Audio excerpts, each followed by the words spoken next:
la famosa entrada triunfal de Cristo en Jerusalén.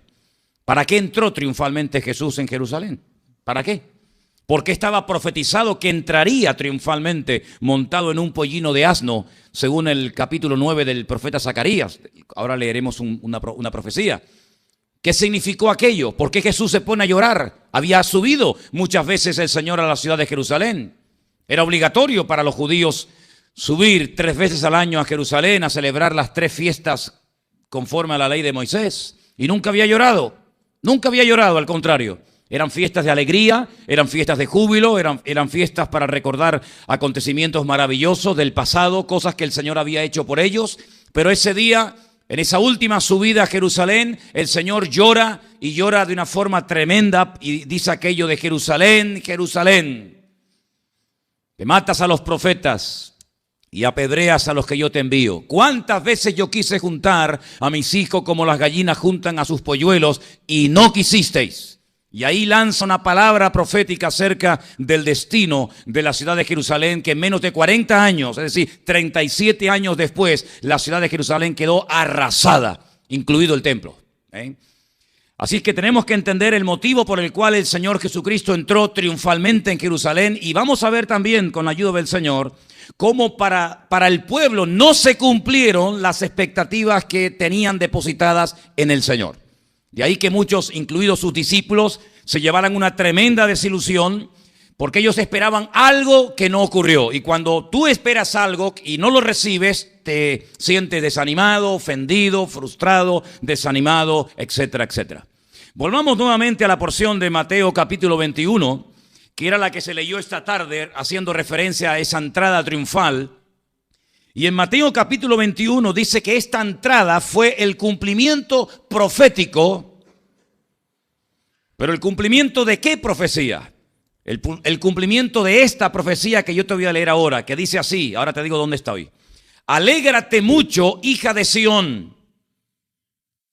Sabemos que Sión es un monte, pero también la palabra Zion o Sión es sinónimo de la ciudad de Jerusalén. Es decir, que a veces se habla de Jerusalén y a veces se habla de Sión. Es casi, diríamos, lo mismo. Dice, alégrate mucho, hija de Sión, da voces de júbilo. Hija de Jerusalén, he aquí tu rey vendrá a ti, justo y salvador, humilde y cabalgando sobre un asno, sobre un pollino, hijo de asna. Zacarías 9:9. Ya se había profetizado antes de su nacimiento que algún día el Mesías, el Rey Salvador y justo de toda la tierra, entraría triunfalmente en la ciudad de Jerusalén, pero no como dice el Apocalipsis, montado en un caballo blanco. Dice que Juan en la isla de Patmos tiene una visión y lo ve venir montado en un caballo blanco. Sin embargo, la profecía de la entrada triunfal de Cristo no hablaba de ningún caballo blanco, sino de un pollino de asno. Porque la palabra de Dios es muy clara en esto, nos habla de 2, no de una, de 2 venidas. De 2 momentos históricos en los que el Mesías vendría. Uno montado en un pollino de asno y otro en un caballo blanco. Uno como siervo sufriente y otro como rey triunfante. Uno para morir, otro para reinar. Uno como cordero, otro como león. Y podríamos poner un montón de ejemplos más. Pero sin embargo, lo que se había creado en el ambiente, lo que la gente esperaba, era la restauración de la monarquía en Israel. Sabéis que los hijos de Israel, el pueblo de Israel, tenía un sistema de gobierno único en el mundo. Nadie en la historia ha tenido este sistema de gobierno porque es un sistema que se llama teocracia. Es Dios controlando, es Dios reinando, es Dios como rey soberano sobre la nación. Y cada vez que él quería comunicar un mensaje al pueblo, lo hacía a través de instrumentos llamados los profetas o los jueces o cualquier otro instrumento. Sin embargo, llegó un momento con el último juez, el juez llamado Sansón, Shinshón es su nombre original, que dice la palabra de Dios que viendo que aquel sistema no funcionaba, porque durante más de 4 siglos Israel se levantaba y caía, se levantaba y caía, y cuando estaba el juez, el pueblo adoraba y honraba al Señor, pero tan pronto moría el juez, volvían otra vez a las andadas, a adorar a quien no tenían que adorar y a desobedecer al Señor.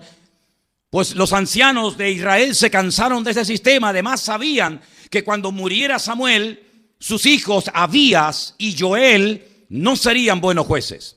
Por lo tanto, le vienen y le proponen algo diferente, algo que nunca jamás en los tiempos de Moisés, en los tiempos de Josué, jamás se le había ocurrido a nadie, pero ya la Torá, ya la Biblia hablaba de que algún día el pueblo se rebelaría contra Dios, descartaría a Dios como rey del pueblo y nombrarían a un rey de carne y hueso, como las demás naciones. Y por eso la Biblia ya en la Torá decía los requisitos que tenía que cumplir el rey cuando fuera nombrado. Por ejemplo, decía, no podía casarse con muchas mujeres, no podía tener muchos caballos, etcétera, etcétera. Y vemos que hay un momento en la historia del pueblo de Israel que pasan de un sistema de jueces o libertadores temporales a un sistema de monarquía. Y ese sistema de monarquía se había roto, había desaparecido.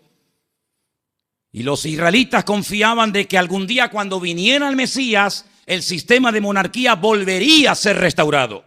Fijaros qué preocupación, qué anhelo tan grande, qué expectativa tenía el pueblo de Israel de que el imperio romano sería destruido, arrasado y el Mesías gobernaría sobre Israel y a todas las naciones, que incluso el día de la ascensión, escuchen bien, el día de la ascensión, después de su muerte, después de su resurrección, pasan 40 días y cuando él sale fuera de Jerusalén y se va a la gloria, le dicen, Señor, antes de que te vayas tenemos algo que preguntarte. Hay una curiosidad, hay una pregunta, hay un interrogante en nuestro corazón. ¿Va a ser restaurado el reino en este tiempo o qué va a pasar? Vemos que todavía ellos confiaban de que a través del Mesías, que fue el Señor Jesucristo, la monarquía fuera restaurada. La gran desilusión de la cual hablaban los dos que iban camino a Emaús, ¿cuál era?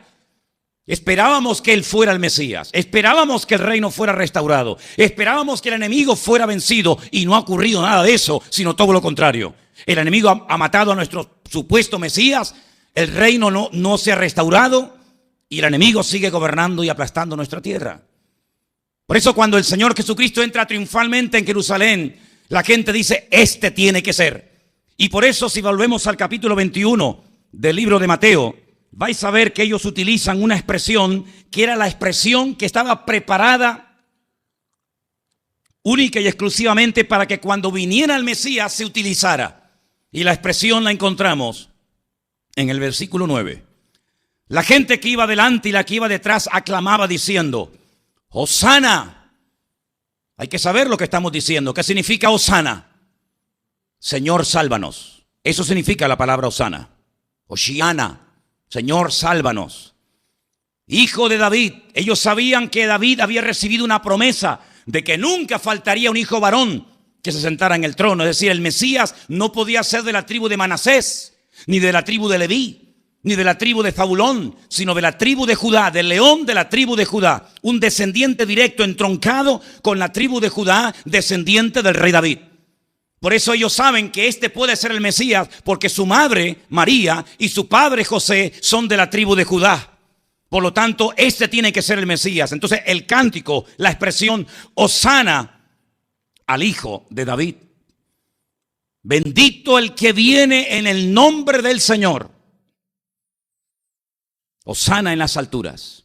Y cuando él entró en la ciudad de Jerusalén, la gente cuando oyó la expresión que era preparada específicamente para recibir al Mesías, la gente cuando oyó aquello, salió totalmente toda la ciudad, se conmovió diciendo, ¿quién es este? Ahora, si observamos la historia bíblica, Jesús no entró por la puerta del norte, ni por la puerta del sur, ni por la puerta del oeste, sino Jesús entró por la puerta del este. Y lo curioso es que en esos días se estaba celebrando la primera fiesta importante del calendario religioso, que era la fiesta de Pesaj o la fiesta de la Pascua. Pesaj significa saltar de un nivel espiritual a otro, salir de una situación a otra. Eso significa Pesaj o Pascua. Y el sumo sacerdote, ya lo dije en una ocasión, era el responsable de ir a Belén, 8 kilómetros al sur de Jerusalén, a buscar en aquella región donde estaban los pastores criando y alimentando a los corderos que posteriormente se venderían en el templo de Jerusalén, y sobre todo el cordero perfecto para la Pascua. El sumo sacerdote se iba a la ciudad de Belén y allí él escogía el cordero que moriría en el sacrificio en Jerusalén en los días de la Pascua. Cuando el sumo sacerdote volvía a la ciudad, toda la ciudad salía a recibirlo. Pero en esa ocasión pasó todo lo contrario. La ciudad no salió para recibir y darle la bienvenida al sumo sacerdote, sino que la ciudad salió para recibir a otro por la puerta del este y comenzaron a utilizar la expresión típica para darle la bienvenida al Mesías. Baruch haba b'shem Adonai, bendito el que viene en nombre del Señor. Y de ahí que los sacerdotes le dijeran, cállense, ¿qué están diciendo? Esa palabra no se le puede decir a cualquier hombre. Esa palabra es una palabra específica, es un llamado para que la gente sepa que ha llegado la era mesiánica. Dile a tus discípulos que se callen. Están utilizando una expresión incorrecta. Y Jesús dijo, si estos se callan hoy, estas piedras clamarían. Así que, amados hermanos, el Señor entra triunfalmente a Jerusalén, pero ya digo, no en un caballo blanco, lo cual hubiera sido sinónimo de una declaración de guerra, sino que viene montado en un pollino, sentado, humilde, de una forma sencilla, pacífica, no en una declaración de guerra, no a derrotar a otro ejército, pero sí a cumplir las profecías que estaban escritas acerca de su persona. Y dice la Biblia que el Señor entra triunfalmente en la ciudad de Jerusalén, supongamos un domingo, para entendernos, y no muere al día siguiente, sino que está durante varios días como estaba el Cordero de la Pascua, varios días siendo examinado meticulosamente, porque no se podía ofrecer al Señor animales defectuosos. Ese fue el gran pecado que cometió Israel durante un tiempo de la historia. Entre lo que vulgarmente llamamos el Antiguo y el Nuevo Testamento, Israel se acostumbró a ir al templo a llevarle al Señor sacrificios de animales defectuosos, animales cojos, animales ciegos, animales que habían sido despedazadas por las fieras en el campo, pero no importa, como es para el Señor. Y de ahí que el profeta Malaquías le dice al pueblo, ¿qué estáis haciendo? ¿Cómo os atrevéis? ¿Qué concepto tenéis tan bajo de vuestro Dios? Que sois capaces de entregarle a Dios, al creador del cielo y de la tierra, al Dios todopoderoso, un animal defectuoso. Dice, ¿te atreverías a invitar a un príncipe a tu casa? ¿Te atreverías a invitar a tu padre, a un familiar tuyo y ponerle un despojo encima de la mesa y encima hacerte pasar por bueno? ¿Cómo os atrevéis a presentarle al Señor sacrificios de animales mutilados, enfermos, cojos, ciegos, etcétera? Por eso el Señor, cuando entró en la ciudad de Jerusalén, fue examinado. Sí, 6 juicios le hicieron a Cristo, Cuéntenlos, 6 juicios diferentes. Con Anás, con Caifás, con Pilato, con Herodes, por todas partes lo tuvieron, examinándolo. Y la conclusión final fue, no hallo delito en este hombre. Es decir, es perfecto. ¿Cómo os atrevéis a presentarme a mí, a un hombre que no ha cometido ningún delito? Es que siendo hombre se ha declarado Dios y ha blasfemado contra nuestra religión. Y ahí te das cuenta de que no entendían nada. Por muy estudiosos que fueran de la palabra, por muy inteligentes que aparentemente parecieran, que dominaban las escrituras, no fueron capaces de darse cuenta de que tenían delante de sus narices aquel que había profetizado el profeta Daniel cuando dijo, desde que salgan de Babilonia, del cautiverio, hasta el Mesías príncipe, y da un recorrido, y da unas señales, y da hasta una fecha.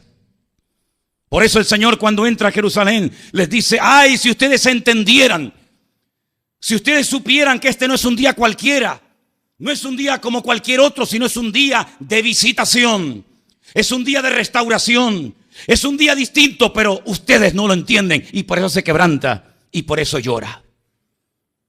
Y allí se estaba cumpliendo la semana 69 de la cual habló el profeta Daniel en su famoso libro en el Antiguo Testamento, Daniel capítulo 9, si lo quieren leer. Y dice la Biblia que en esa misma semana el Mesías moriría a la misma hora que en el templo de Jerusalén se estaba degollando al primer cordero a las 7 de la mañana. A esa hora a él lo estaban crucificando. Y cuando a la caída del sol, o casi a la caída del sol, se sacrificaba el segundo cordero, ya el Señor estaba diciendo, Padre, en tus manos encomiendo mi espíritu. Desde el monte de la Calavera se podía observar perfectamente la explanada del templo. Los ladrones que estaban a su mano derecha y su mano izquierda estaban muriendo en aquellos maderos, en aquellas cruces, observando el templo, observando y mirando el centro religioso de la época, pero sin recibir ninguna ayuda de la religión. Porque la religión nunca ha sido la salida, la respuesta de Dios al hombre, a la humanidad. Ellos están viendo toda la parafernalia, toda la liturgia del templo, cómo sube el olor, el incienso aromático, cómo se sacrifican los animales, pero ellos están muriendo agonizados. Mientras el Hijo de Dios está colgado en una cruz, abandonado por sus propios discípulos. Pero antes de ese acto de la muerte, que fue el cumplimiento de más de 150 profecías del Antiguo Testamento, el Señor previamente entra al templo. Templo que en aquel momento existía. Y cuando dice la Biblia que Él entra al templo, en esa semana, vamos a ver lo que pasa. Versículo 12. Mateo capítulo 21, versículo 12 dice: entró Jesús en el templo de Dios. Es interesante porque esta frase Pablo la utiliza en Primera de Tesalonicenses y dice que el anticristo, el falso Mesías, entrará en el templo de Dios, pero añade una frase muy interesante, que lógicamente aquí no está. Dice que el falso Mesías entrará en el templo de Dios haciéndose pasar por Dios. Sin embargo, el Señor Jesucristo, cuando entra al templo de Dios, y cuando entra, comienza, dice, a echar fuera a todos, absolutamente a todos los que vendían y compraban en el templo. El templo no se levantó, no era el sueño de David levantar un templo en la ciudad de Jerusalén para que se convirtiera en un lugar de comercio, de intercambio, de venta y de compra de animales. En ningún momento David pensó eso. En ningún momento el rey David sintió en su corazón levantar o construir un templo en Jerusalén para que en aquel lugar la gente viviera vendiendo y comprando animales. Sino que el sueño de David era levantar un templo al Señor para que Dios de alguna manera, entre comillas, pudiera vivir, pudiera habitar entre su pueblo. Si bien es cierto que Dios no habita en templos hechos por manos del hombre. Porque dijo el Señor: ¿qué casa me vais a construir? A ver, ¿qué casa me vais a construir? Si el cielo es mi trono y la tierra es el estrado de mis pies. Pero si queréis que yo habite entre vosotros, así como me adapté a vuestro modo de vida en el desierto y vivíais en carpa, pues dadme otra carpa para mí. Y ahora habéis construido casas, pues hacedme otra casa para mí. El objetivo del rey David es que la Shekinah, que la gloria, que la presencia del Dios Altísimo estuviera en la ciudad de Jerusalén y la gente tuviera un punto de referencia y pudiera ir a buscar auxilio y alabar y adorar y ofrendar y diezmar al Señor. En ningún momento David pensó que el templo sería un lugar de compra y de venta de animales.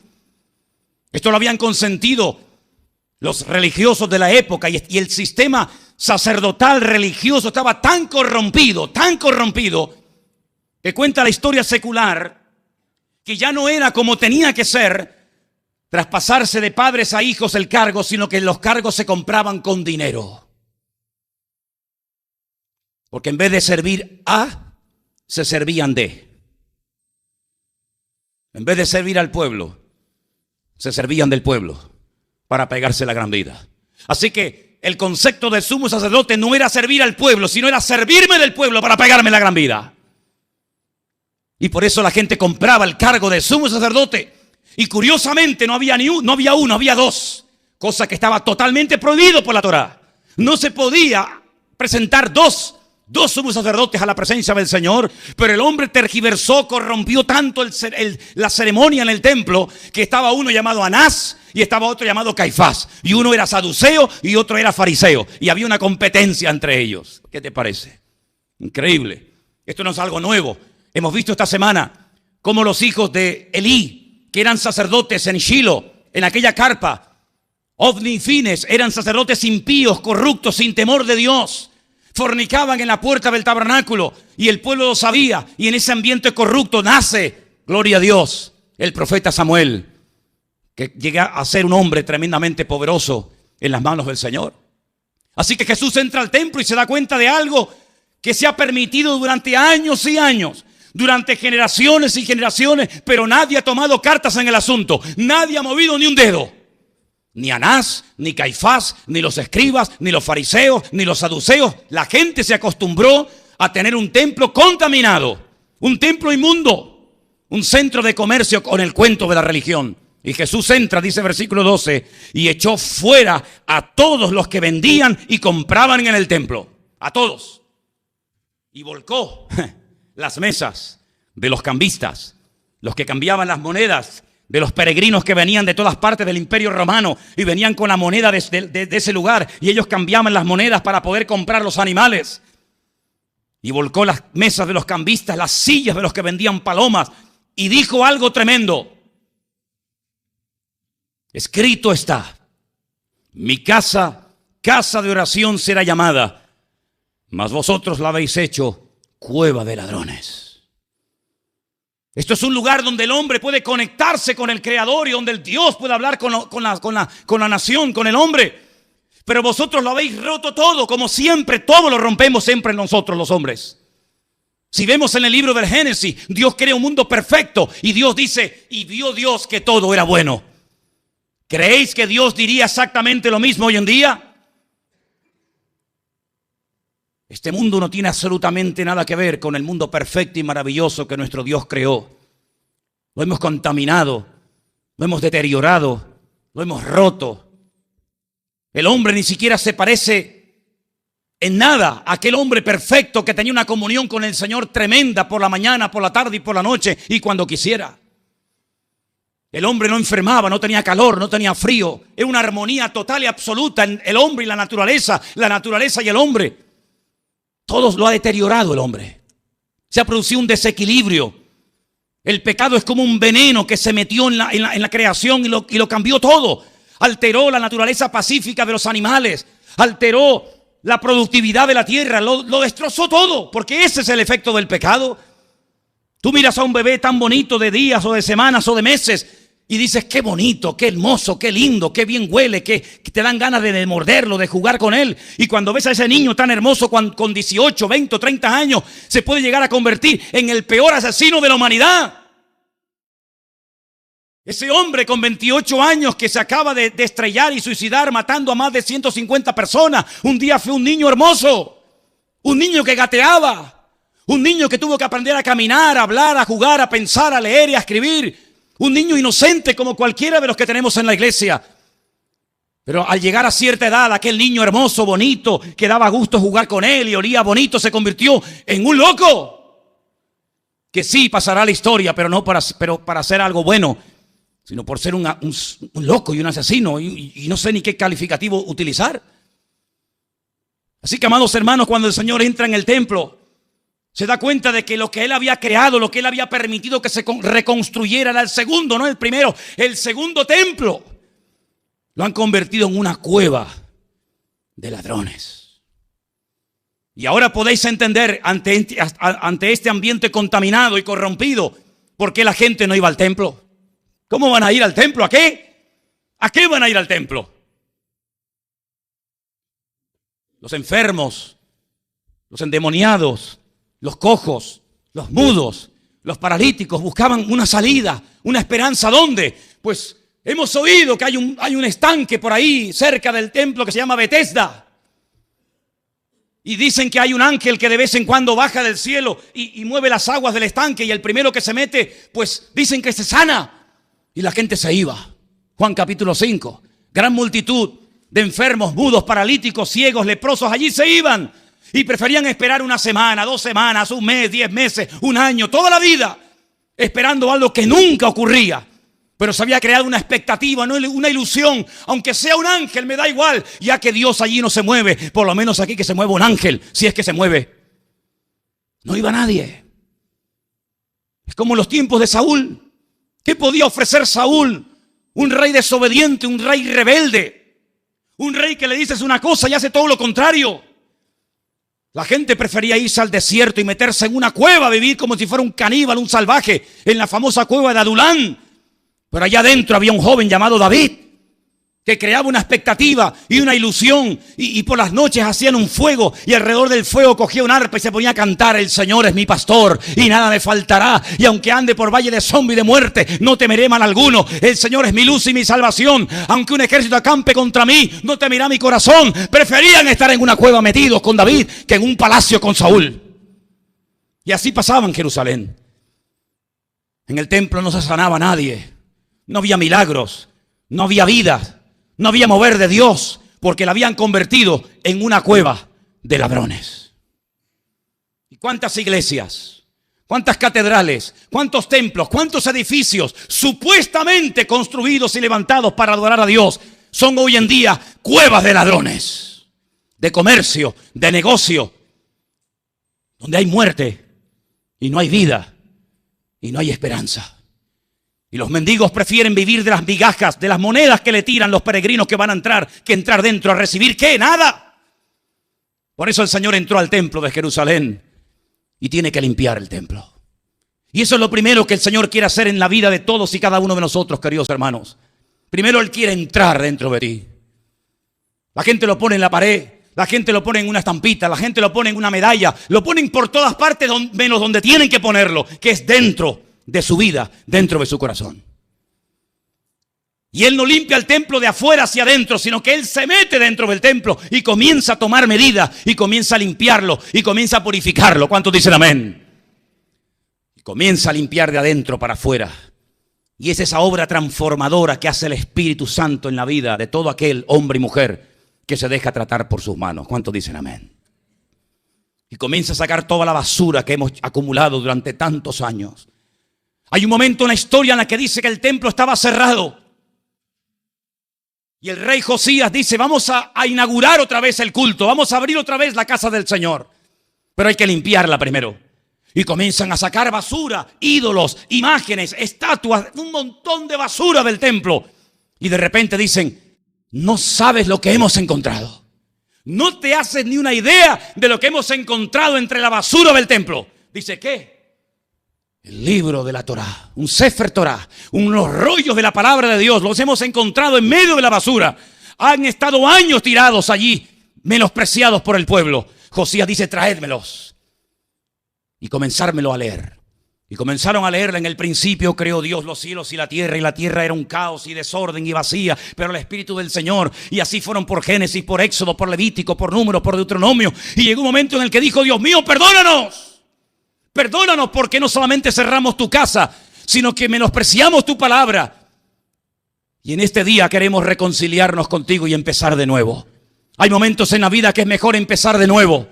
Hay momentos en la vida que hay que hacer un parón, un alto en el camino, poner el freno de mano y decir, ¿a dónde voy? ¿Qué estoy haciendo con mi vida? ¿Qué estoy haciendo con mi juventud? ¿Cómo está mi relación con el Señor si es que la tengo? Hay un momento en el que Josías tiene que enseñarle al pueblo de que así no pueden seguir las cosas. Tiene que haber un cambio. Tiene que haber una transformación en nuestra vida con el Señor. Y ahí comienza un nuevo amanecer, un nuevo empezar del pueblo con Dios y de Dios con el pueblo. El libro del Cantar de los Cantares nos enseña que llegará un momento en la vida en el que las hojas de los árboles se caerán y entraremos en una etapa otoñal. Y los pájaros emigrarán a otras tierras y vendrá el frío invierno, el crudo invierno. Y no habrá alegría, ni gozo, ni pandereta, ni cántico, ni júbilo en las calles de Jerusalén. Pero dice el rey Salomón, dice que algún día volverá a oírse el canto de la tórtola. Y volverá otra vez a oírse la voz del amado, viniendo entre las montañas, diciéndole, pueblo mío, amada mía, quiero tener comunión contigo. Y dice la Escritura que antes de que el Mesías venga otra vez, porque va a venir otra vez, ¿cuántos dicen amén? ¿Cuántos creen que el Mesías viene otra vez? Dice que antes de que Él venga otra vez, entraremos en una etapa de restauración. Sí, hermanos, de restauración. ¿Dice de qué? De todas las cosas. Hay que restaurar la vida de oración en la iglesia. Hay que restaurar la alabanza. Hay que restaurar la Santa Cena. Hay que restaurar el culto al Señor. Hay que restaurarlo todo. Y por eso el Señor entra y comienza a limpiar esto fuera, y esta mesa fuera, y este animal fuera. ¿Y saben lo que pasó? Increíble. Cuando nosotros movemos un dedo para el Señor, Dios se vuelca a nuestro favor. Y dice la Biblia en el versículo 14, léalo conmigo. Mateo 21, 14. Vinieron a Él en el templo. Primero vienen a Él y después al templo. Hay gente que viene al templo. Hay gente que viene a la iglesia del Señor. Pero al que primero tenemos que acercarnos es al Señor de la iglesia. Hay gente que sabe mucho de la iglesia del Señor, pero muy poquito del Señor de la iglesia. Hay gente que sabe mucho de la palabra del Señor, pero poco del Señor de la palabra. Y en esta ocasión no dice que van al templo otra vez, lo mismo, otra vez. No. Con Cristo no hay rutina. Con Cristo hay novedad de vida. Primero van a Él y después dice que van al templo. ¿Y quiénes son los que van? Un tipo de personas que hacía años que no hacían acto de presencia en el templo de Jerusalén. Porque ni siquiera los dejaban entrar. Escuchen bien esto, hermanos. No los dejaban entrar. El Señor dijo, mi templo tiene que tener 3 secciones claramente definidas. Una parte donde estará el altar del sacrificio y el lavacro, donde la gente entrará, traerá su sacrificio, lo presentará delante del Señor. El sacerdote previamente y posteriormente se lavará las manos para hacerlo purificadamente. Y después habrá una parte más íntima, donde entrarán los sacerdotes, los que verdaderamente se dediquen a esto, donde podrán observar cosas que desde afuera no se pueden ver. Cuanto más entras, más vas descubriendo cosas del Señor que desde afuera no se ven. Por eso hay gente que no ve más cosas, ni experimentan más cosas en su vida, porque están siempre fuera, nunca entran. Van con la caña en la orilla y pescan la típica fulita, la típica boga, pero cuando te vas mar adentro, amigo, cuando te vas mar adentro, coges pescado de 100, 200, 300, 500 kilos y te quedas sorprendido. Y ese lugar se va a llamar el lugar santo. Ay, amigo, un lugar diferente. Y allí estará la menorá, allí estará el altar de incienso y al otro costado estará la mesa, dice, de las caras. Lejen panim, los panes de las caras, los panes de la proposición, dice en español. Pero si queréis, hay más, Si queréis, hay más. Si queréis solamente conformaros con calentaros con la luz de la menorá o comer el pan de la proposición, está bien, pero hay más, Hay que mover el velo y entrar al Kadosh Kadoshin, entrar al lugar más sagrado de la humanidad. Y allí está el arca de la alianza. Pero allí hay que entrar, amigo, con temor y temblor, Allí hay que entrar temblando, porque entran en tierra santa y entraban descalzos. Y entraban con sangre, porque no podían osar entrar a la presencia de Dios de cualquier manera. No, porque allí está el arca de la alianza. Allí están las tablas de los 10 mandamientos. Allí hay una copa con maná del que caía en el desierto. Allí está la vara de Aarón, símbolo de la autoridad divina delegada al hombre dentro del arca. Esto es un lugar sagrado. Aquí está el altar más sagrado de la tierra. Es el trono de Dios, donde Dios habla y donde el hombre se comunica con el Creador. Esas son las 3 divisiones que el Señor ordenó en su palabra que se construyeran, pero el hombre construyó más. El atrio para las mujeres, el atrio para los hombres, el atrio para los extranjeros, el atrio para los sacerdotes, y comenzó a poner barreras y divisiones, y tú por aquí, y tú por allá, y tú no entras aquí, y tú no entras allá, y por eso los ciegos, los cojos, los mudos, los paralíticos no podían entrar, no tenían acceso a la presencia de Dios, porque el hombre siempre se encarga de hacer divisiones y de poner, no, tú allí, no, tú para allá, tú a la derecha, no, tú atrás, no, tú delante. Pero el apóstol Pablo, por revelación divina, evidentemente dijo, hermanos, cuando el Mesías murió en la cruz, se rompió el velo de separación, la pared intermedia que nos separaba a unos de otros se rompió. Y ahora podemos entrar por el nuevo camino, que es el mismo, a la mismísima presencia del Padre. Ya no hay divisiones. Ahora el velo está abierto y podemos entrar de noche, de día, por la mañana, por la tarde, a cualquier hora, en cualquier momento, a la mismísima presencia del Dios Altísimo y del Creador del universo. ¿Cuántos dicen amén? Ahora van los cojos con libertad, porque nadie les va a decir, tú no puedes entrar. ¿Por qué? Porque eres cojo. ¿Sabéis que un cojo no podía ser sacerdote? Leer la lista de los requisitos para ser sacerdote. ¿Con quién estás casado? Con esta no sirves. Tienes un defecto físico, no sirves. Tienes una incapacidad, no puedes ver bien, no puedes caminar, no eres reproductivo, etcétera, etcétera. No sirves. Pero el Señor viene a tomar lo que nadie quiere. Lo vil y lo menospreciado lo toma el Señor para avergonzar a los que se creen ser algo. Anás y Caifás no fueron a pedirle perdón, no se postraron delante del Señor diciendo, Señor, perdónanos porque tu casa la hemos convertido en cueva de ladrones. No, eran tan orgullosos y tan soberbios que ellos estaban con sus ropas sacerdotales, pero romper la compostura ni loco.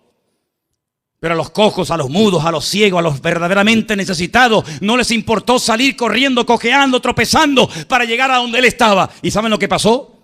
Versículo 15. Lo de siempre. Los principales sacerdotes y los escribas, viendo las maravillas que hacía, y a los muchachos aclamando en el templo y diciendo: Hosana, sálvanos, hijo de David, se indignaron. No se alegraron, no dijeron: gloria a Dios, por fin el templo vuelve a ser lo que nunca tuvo que dejar de ser. Hay alabanza, hay milagros, hay prodigio. Ahora vendrán de todas las naciones de la tierra, como venían del extranjero, para que los profetas de Israel oraran por ellos y fueran sanados de la lepra o de lo que fuera. No, se indignan, se molestan. Porque Jesús en 5 minutos ha conseguido lo que ustedes no han hecho en toda la vida. Hay alabanza, antes no había nada. Hay milagros, antes no había nada. Así que ellos se indignan. Es como aquel principal de la sinagoga, ¿os acordáis? Cuando Jesús está predicando en una sinagoga y se da cuenta de que hay una mujer totalmente encorvada. ¿Os acordáis, sí o no? Él dice: tú, ven para acá. Que no pueden salir las mujeres para estar aquí. ¿Quién ha dicho eso? ¿Quién ha dicho tú por aquí, tú por allá? Ven aquí, mujer. Y la pone delante de todos. Y pone las manos sobre ella y le dice: sé libre, mujer. Que llevas 18 años viniendo aquí y estás cada vez peor. 18 años escuchando palabras de este hombre y cada vez estás más encorvada. Has intentado enderezarte y no hay forma. Pero sé libre, mujer. Dice: al momento, al instante se enderezó y comenzó a glorificar a Dios. ¿Cuántos dicen amén? Es como en el capítulo 3 del libro de los Hechos, dice la Biblia que Pedro y Juan subían a la hora de la oración por la tarde al templo de Jerusalén y había un pobre cojo en la puerta pidiendo limosna. Claro, ya no estaba Jesús. Ya no estaba Jesús, ya no había milagros. Y extiende la mano esperando recibir una migaja, algo. Y Pedro le dice aquella famosa frase: no tengo ni plata ni oro, hijo. Si esperas de nosotros dinero, apañado vas. Pero tengo algo mejor que dinero, ¿sabes? En el nombre de Jesucristo, levántate y camina. Y dice que ese hombre se levantó y al momento entró al templo. Ahora sí entra al templo. Entró alabando y glorificando a Dios por el milagro que había recibido. Bendito sea Dios. Ya la gente no va al estanque de Betesda. ¿A qué? ¿A esperar un ángel? No. Cuando tú conoces al Señor, no tienes ningún anhelo en ver ángeles, tienes anhelos en verlo a Él. ¿Cuántos dicen amén? María Magdalena vio un ángel. Un evangelio, otro evangelio dice que vio 2. Y podía haber dicho: madre mía, qué experiencia tremenda. He visto 2 ángeles. Salió corriendo y dijo: he visto ángeles. Dijo: no, dime dónde lo han puesto que yo me lo llevo. Yo no he venido aquí a ver ángeles.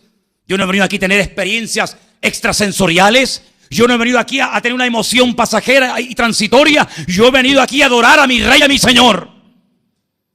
Y por eso dice la Biblia que comienzan a alabar a Dios. Y Él les dijo: ¿oyen lo que estos dicen? Versículo 16. ¿Nunca habéis leído de la boca de los niños y de los que maman? Esto es impresionante, ¿eh? De la boca de los niños y de los que maman, ¿perfeccionaste la alabanza? ¿Qué ven? ¿Por qué se ríen? ¿Por qué tienen esa paz esos niños tan chiquititos que aún están mamando del pecho de su madre? Dice: de ellos aprended, de ellos imitarlos. Y dejándolos salió fuera de la ciudad a Betania y posó allí. Eso fue, digamos, en esta semana, en esta última semana de la vida de Jesús. Recapitulamos. Entra triunfalmente en Jerusalén. La ciudad sale a recibirlo, sana, bendito el que viene en nombre del Señor.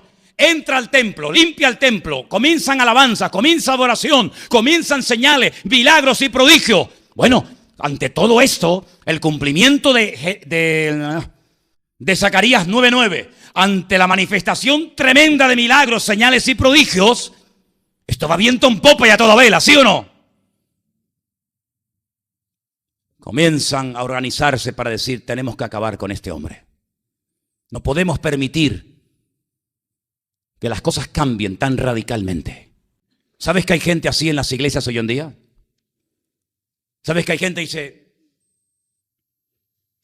el Señor se va, porque sabe perfectamente que todos los milagros que han visto, todas las señales que han recibido, la limpieza del templo no va a servir absolutamente de nada.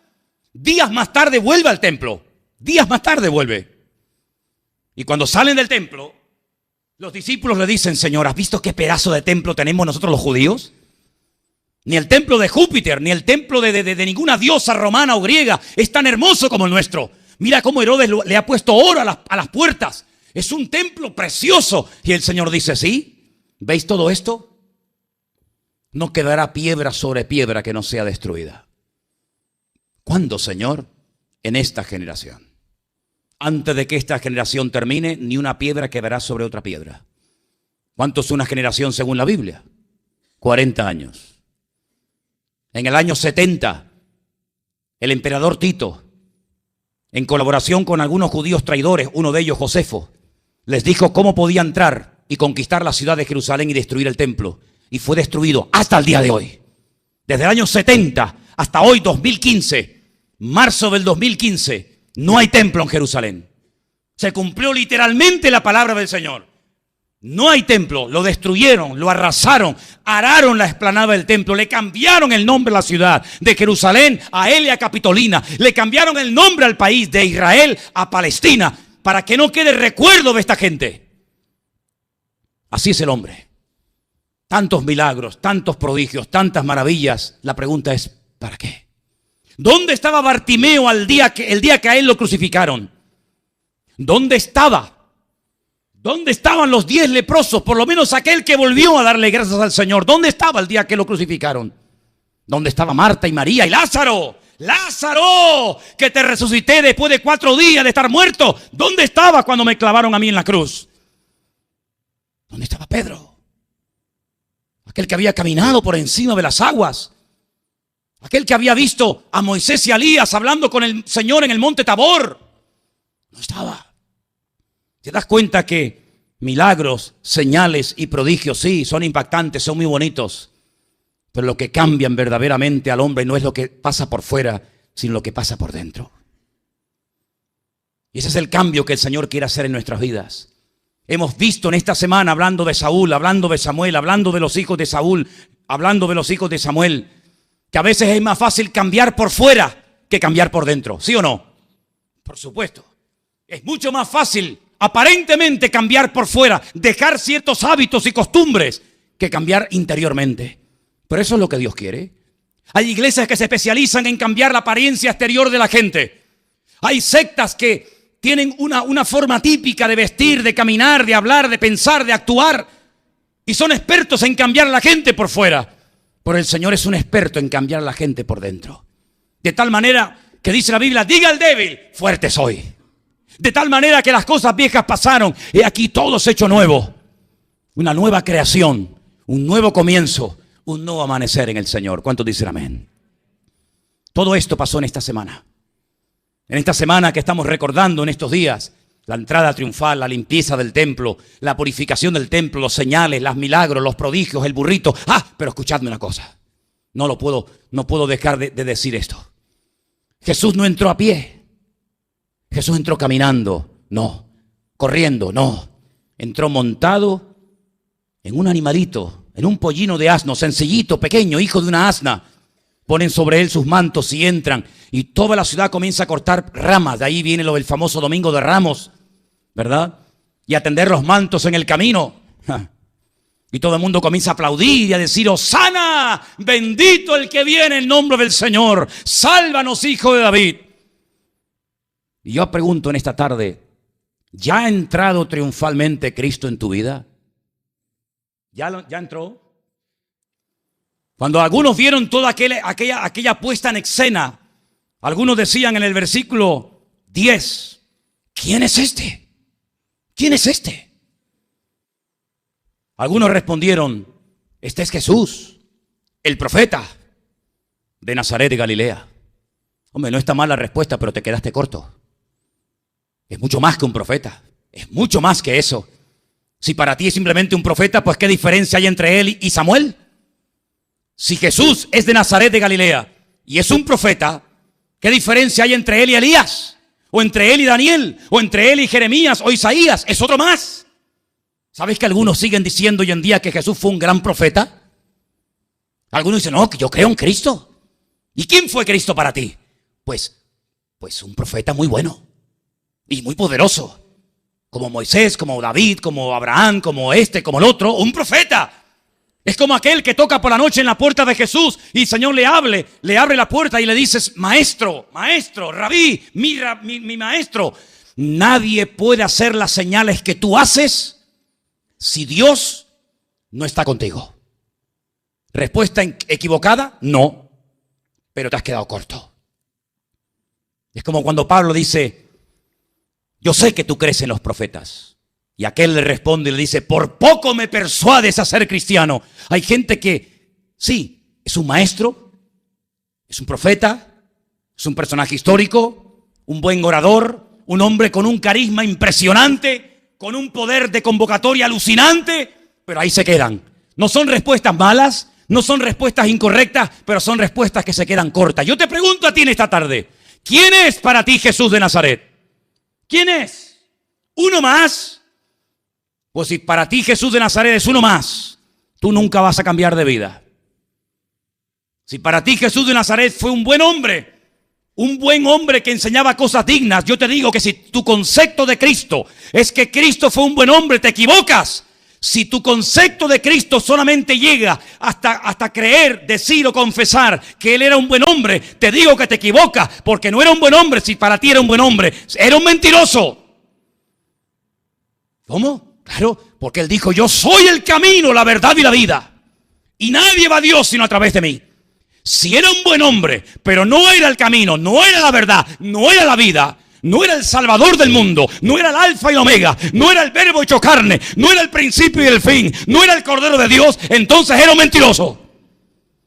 Para mí Jesús fue mucho más que un profeta, mucho más que un maestro, mucho más que un hombre bueno. Para mí el Señor es el Rey de Reyes y Señor de los señores, que vino a este mundo a morir por mis pecados. ¡Gloria a Dios! Eso Jesús es para mí, bendito sea Dios. Amén. ¿Cómo que un buen hombre? Un buen hombre no me sirve. Yo quiero al Señor, apláudele fuerte a Él en esta tarde. Él es el Rey, el Creador, el Verbo, aleluya. El león de la tribu de Judá, el Alfa y el Omega. Bendito sea Dios. ¿Cómo que un buen hombre? ¿Cómo que un buen profeta? No, hijo, es mucho más que eso, mucho más que eso. Si solamente fue un profeta y dijo un montón de cosas, pero no era eso, entonces era un mentiroso, un farsante, un impostor, uno más de tantos que vinieron. No. Hemos oído que tiene que venir el Mesías, le dijo una vez una mujer. Hemos oído, alguien nos ha explicado, alguien nos ha enseñado que tiene que venir el Mesías. Los judíos dicen que hay que ir a Jerusalén a adorar. Nosotros no vemos importante ir a Jerusalén a adorar, le adoramos en este monte. ¿Tú qué dices? Jesús le dice, mujer, la hora ha llegado y la hora es cuando ni en este monte, ni en Jerusalén. Déjate de montes y de lugares.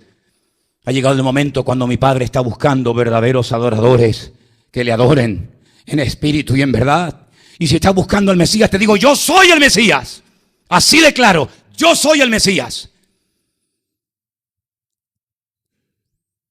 Por eso vienes todos los días a beber este agua. Y fíjate a la hora que viene. A las 3 de la tarde, con el calor abrasador. Claro, para que nadie te vea. A ninguna mujer se le ocurriría venir cuando más calor hace, a cargar 25 litros de agua para ir al pueblo y volver, y ir y volver. Pero a ti sí. A ti sí. Porque tú no quieres que te vean cuando entras ni cuando sales. Tú quieres pasar desapercibida. Pero el Señor le dice, ¿por qué no hacemos una cosa? En otras palabras, vamos a comenzar a restaurarte, ¿vale? Dile a tu marido que venga contigo un momentito. Ay, amigo. ¿A mi marido? Sí, dile que venga. Cuidado lo que vas a decir. Le dice, Señor, yo no tengo marido. Yo no tengo. Ah, no tienes, ¿no? Pero te recuerdo que ya has pasado 5 por tu cama, ¿eh? Ya has robado 5, ¿eh? 5 has tenido. y el que ahora tienes no es tuyo. Y la mujer dijo, me parece que tú eres profeta. Este hombre es diferente. Y ella salió corriendo a la ciudad y se convirtió en una evangelista. Hizo en 5 minutos más obra evangelística que iglesias enteras en toda la vida. Ganó a todo el pueblo en 5 minutos. He encontrado un hombre que me ha dicho todo lo que he hecho y encima me siento bien. No me siento ofendida. Ay, que una vecina te diga ladrona de hombres, sinvergüenza. Pero este le dice, 5 has tenido y el que ahora tienes no te corresponde, y no se ofende, sino que dice, me parece que tú eres profeta. Qué bueno, ¿eh? Qué bueno cuando te ministra el hombre y qué bueno cuando te ministra el Señor, ¿eh? Aleluya, aleluya. Y le dice, pero antes de ir a buscar a la gente que quieres evangelizar, te digo algo, dame un poquito de agua, que tengo sed. Y dice, Señor, ¿y tú me pides agua a mí, mujer samaritana? Sí, pero escucha una cosa, antes de que me la des, te voy a decir algo. Todo el que beba del agua de ese pozo volverá a tener sed. Pero yo tengo un agua que cuando tú la pruebes, y la evidencia de que no la has probado es la vida que has llevado. Porque cuando una persona prueba ese agua, cuando una persona tiene esa experiencia, ya no tiene que saltar de cama en cama, ya no tiene que ir de aquí por allá saltando como las mariposas de flor en flor. Yo tengo un agua que cuando tú la pruebes, nunca más volverás a tener sed. Y le dijo, yo quiero ese agua. Y allí se quedó 2 días con los samaritanos. ¿Por qué? Porque donde el Señor le pedían ayuda, allí el Señor se presentaba en medio de ellos. ¿Cuántos dicen amén?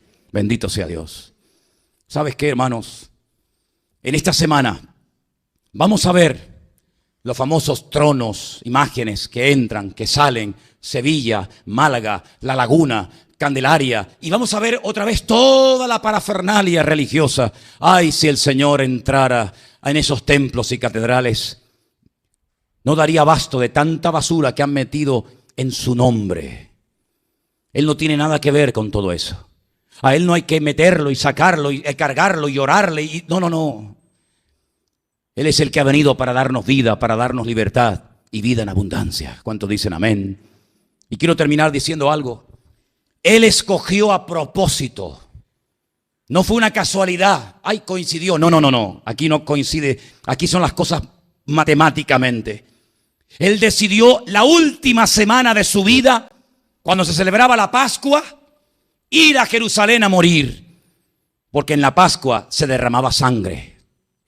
Y en esta semana se va a volver a derramar sangre, pero una sangre diferente. Una sangre distinta. Ya sé que la primera Pascua que se celebró, se pintó de sangre las puertas, los postes, los dinteles de las casas. Ya sé que cuando fuisteis por el desierto, recibisteis muchas ordenanzas en cuanto a esta fiesta. Pero Pablo, por revelación divina, dice, ¿sabéis una cosa? Nuestra Pascua es Cristo.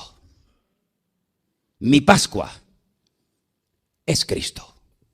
Por eso en la Pascua, el papá, el padre de familia, el papá, cogía el pan y lo partía y se lo daba a los chiquillos y se lo daba a la mujer y se lo daba a las visitas y les decía, ¿sabéis? Nosotros fuimos esclavos en Egipto. 400 años nuestros padres, nuestros antepasados estuvieron en Egipto como esclavos. Comamos el pan de aflicción y recordemos la aflicción de la esclavitud en Egipto. Y comían. ¿Qué te parece? Recordando la aflicción de Egipto. Y en medio de la masa metían ahí como una especie de un muñequito y el que lo encontraba le daban caramelos. Pregúntale a un judío, ¿y ese muñequito que se esconde en la masa y hay que buscarlo qué es? No saben qué decirte. No tienen ni idea. ¿Es un juego? No es un juego. Es un tipo de cómo el Hijo del Hombre estará en el vientre de la tierra 3 días y 3 noches. Así como Jonás estuvo, Él saldrá para darnos vida y vida en abundancia. Y tomaban mucho vino se tomaban esa fiesta, 4 copas cada uno. Y brindaban y recordaban promesas del Antiguo Testamento. Y llegaba el momento del postre y le daban como una especie de ladrillo cuadrado llamado caroset, con mucha canela por encima y parecía un ladrillo, un bloque de canela. Y decían, ¿esto qué es? Este postre nos recuerda los ladrillos que hicieron nuestros antepasados en Egipto para los templos y para las casas de los faraones. Y cuando llegaba el momento del cordero, dice, oh no, cuidado cómo lo cortas, ten mucho cuidado, no le partas ni un hueso, porque al cordero no se le puede quebrar ni un solo hueso. Y todo era simbólico, todo apuntaba en dirección a algo, todo el Antiguo Testamento. Absolutamente todo apunta en una sola dirección. Y esa dirección, y ese lugar, y ese punto de referencia se llama Jesucristo. Cuando tenemos a Jesucristo, el único que ha cumplido los 613 mandamientos de la Torá, el único, cuando lo tenemos a Él, yo soy libre de toda carga, de todo peso, porque en Él, lo que yo no podía cumplir, yo lo he cumplido, y por eso me escondo en Cristo, y Cristo está escondido en Dios. Sin Cristo, inténtalo, venga, inténtalo. ¿Cuál quieres cumplir? A ver, ¿cuál te gusta más? A ver, ¿cuál te gusta más? La Pascua, venga, vamos a celebrar la Pascua, venga. Los panes sin levadura, el vino, ¿vale? Te faltan 612, has cumplido uno. Bueno, venga, Shavuot, venga, ya te faltan 611. Venga, ¿cuál más quieres? Que no lo vas a poder cumplir todos. No lo vas a poder cumplir todo. Entonces viene la pregunta del millón. Entonces, ¿para qué nos dio una ley? Si no la pudo cumplir. ¡Ay, amigo! Ahí te quería llevar yo. Porque la ley del Señor es perfecta que convierte el alma, dice el Salmo 19. La Torá de Dios es perfecta, es una revelación de la naturaleza divina. Es perfecta, no le falta, no le sobra nada. Pero intenta cumplirla. No puedes. Entonces la ley se dio como un látigo para decirte no puedes, que tú no puedes, que por más que pelees, que no puedes, que has cumplido 612 y pecaste en uno y ya lo has tirado todo por la borda, que tú no puedes, es que yo guardé tal, es que yo hice tal, es que yo diezmé, que no puedes. Y para eso tuvo que venir el Señor. Y Cristo dice, ¿creéis en mí? ¿Sí? Pues tenéis que creer en lo que yo represento. Tenéis que creer en lo que yo represento. Yo soy la Torá personificada. Yo soy el verbo, yo soy la letra, la palabra escrita, revelada, humanada, encarnada. El que cree en mí es como si hubiera cumplido toda la ley. Yo soy el sello de aprobación del Padre. Por eso Cristo, y me vais a escuchar el domingo decirlo en el Parque La Granja a todo pulmón, el domingo a la mañana, que el sello de aprobación del Padre de que quedó satisfecho y dijo, está bien, todo se ha cumplido, fue la resurrección del Hijo. ¿Por qué lo resucitó? Porque aceptó la sangre. ¿Por qué lo resucitó? Porque cumplió la ley. ¿Por qué lo resucitó y no lo dejó en el Seol? Dice, no permitirás que tu santo vea corrupción, ni dejarás mi alma en el Hades. ¿Por qué lo levanta? Porque cuando el Padre vio a Jesús, dijo, lo que vosotros no habéis podido hacer, Moisés, tú no entrarás a la tierra prometida. David, tú no me levantarás ningún templo, etcétera, etcétera. Lo que vosotros intentasteis y fracasasteis todos, en mi Hijo tengo toda complacencia y me deleito en Él. Por lo tanto, oídlo a Él. Porque oyéndolo, obedeciéndolo y teniéndolo a Él, mi paz os dejo, mi paz os doy. ¿Qué es la paz? Es el sello de que estoy en el centro de la voluntad de Dios. Donde hay paz, hay equilibrio. Donde no hay paz, hay perturbación y toda obra perversa, dice Santiago en su epístola. Por lo tanto, amados hermanos, ahora nosotros somos la casa del Dios viviente. No quiero que ignoréis, dice la Escritura, que vuestro cuerpo es el templo del Espíritu Santo de Dios. ¿Dónde vive Dios? ¿Dónde? Decidme. ¿Dónde vive Dios para ir a verlo esta tarde? ¿En Candelaria? Ahí os quedáis. ¿Qué hago yo aquí con vosotros, hombre? Si mi Dios está en Candelaria. Me voy a Candelaria, digo, hermano, oye, Maico, sube para arriba, venga, termina de predicar tú, yo me voy a Candelaria. ¿Por qué? Porque me voy con mi Dios. No, que vive en el Valle de Ucanca. Pues ahí os quedáis. Yo me voy al Valle de Ucanca con Él, porque yo quiero estar donde Él está. Y donde Él no está, yo tampoco quiero estar. Pero yo no tengo que ir ni a Candelaria, ni al Valle de Ucanca, ni tengo que ir a ninguna parte. ¿Por qué? Porque donde hay dos o tres reunidos en su nombre, allí está el Señor en medio de ellos. Y ahora yo soy, usted dirá, qué orgullo. Orgullo no, orgullosísimo, Soy el tío más orgulloso del mundo de poder decir a voz en cuello: ahora soy la casa donde mi Dios ha decidido vivir. Sí, en una casa de barro. No vivió en una carpa. No vivió en una casa en Jerusalén. Pues ahora dice: yo ahora en casas de barro, en corazones imperfectos, pero que yo los purificaré a través de la sangre de mi Hijo amado. Y ahora tenemos el Espíritu de Dios. Y ahora cuando estamos aquí, Él está conmigo. Pero cuando yo me vaya, el Señor se viene conmigo. Métete eso en la cabeza, para que así puedas vivir en paz por la mañana, por la tarde, por la noche, viuda, soltera, desesperada, amargada, apaleada, como sea. El Señor está conmigo. ¿Quién contra mí? Ay, yo seguiría porque me arde el corazón por mi Dios, porque no hay otro como Él. Pero quiero meterte esto en tus venas, hombre, que no hay otro como el Señor. Y que ahora tenemos el privilegio más grande. Yo soy más privilegiado que Abraham, más privilegiado que David, más que Moisés. ¿Por qué? Porque ahora yo soy el templo del Espíritu de Dios que mora en mí. ¿Qué te parece, hermano? Ya no nos falta nada. Solamente decirle, como hemos cantado esta tarde: gracias. Cierra tus ojos donde estás. Gracias, Señor. Ahí tenemos un mural donde yo le pedí a los que saben diferentes idiomas que por favor me escribierais ahí en vuestro idioma la palabra gracias.